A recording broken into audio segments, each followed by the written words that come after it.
Leftovers used to be a bad word. No one ever wanted to eat it. Well, now we've got some great choices for you with help of our world-renowned chef, Mr. Jon Ashton, who's going to take those leftovers and make a gourmet meal. How are you, John? Smashing. What have you been up to?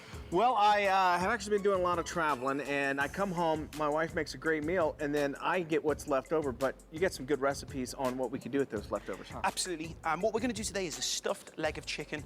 Leg of chicken, about 85 cents. So in this economy, it's good to use cheaper cuts of meat. So not necessarily, can be just a very inexpensive meal. Maybe if you don't have lettuce, or excuse me, if you don't have leftovers, you can actually use this. What we're doing here, we're using loads of leftovers. I've got some ground meat. I made Let's talk about really quick what we need to make this recipe. You got some raisins here, go down the list. I got some raisins, some fresh herbs, which we always use. I had some nuts. You know, I like to nibble on the nuts when I'm watching the telly of an evening. So I got some nuts in there, raisins. We've got some leftover meat from meatballs, and then fresh herbs. And what we're going to do is give that a toss in for us, Mitch. Just roll that together. All right. While Mitch is doing that, what I'm going to do over here, guys, legs of chickens are really, really inexpensive. So what we can do is most supermarkets now will take the bone out for you. Right, so we've got a leg of chicken and we've got some bacon from left over from midweek. So you've got the stuff in there. So what we're going to do, Mitch, is Am I doing this wrong? Yeah, you know, you're fine, mate. There's no, you know what we do is we have fun in the kitchen. Nothing is wrong in the kitchen. I can throw in my own. Let's say if I have oregano. If you've got oregano at home, if you had dried oregano. Sausages. Oregano.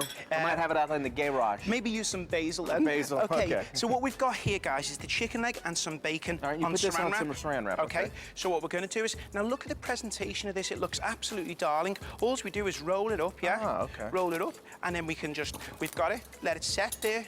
Put it in the fridge for about 5 or 10 minutes so the bacon sets nice. Okay. And then we can roast it in the oven.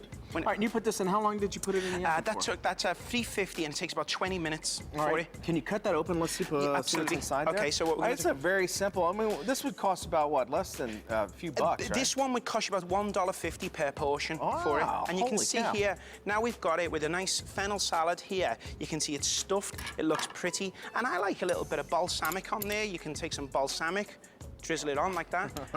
Absolutely, maybe a little bit of chive oil on there. All right, now how do you make chive oil? What's in there? Just some chives and some oil, bring it up to the boil and pass it through a sieve. And then you've got a delicious recipe, Mitch. All right, and what about reheating this up? Can you smash it. And you know what, for your sandwiches, say for instance you want to make lunch for the office, just slice it nice and thin, makes a beautiful sandwich. Oh, okay. Great way to be frugal. And it'll make a lovely dinner. Well, not only that, I mean, it's delicious food altogether. I mean, I'm hinting that I want to take a bite of this. You do? Okay, and if you want to get this recipe, fear not, we have it on our website, dailybuzz.tv.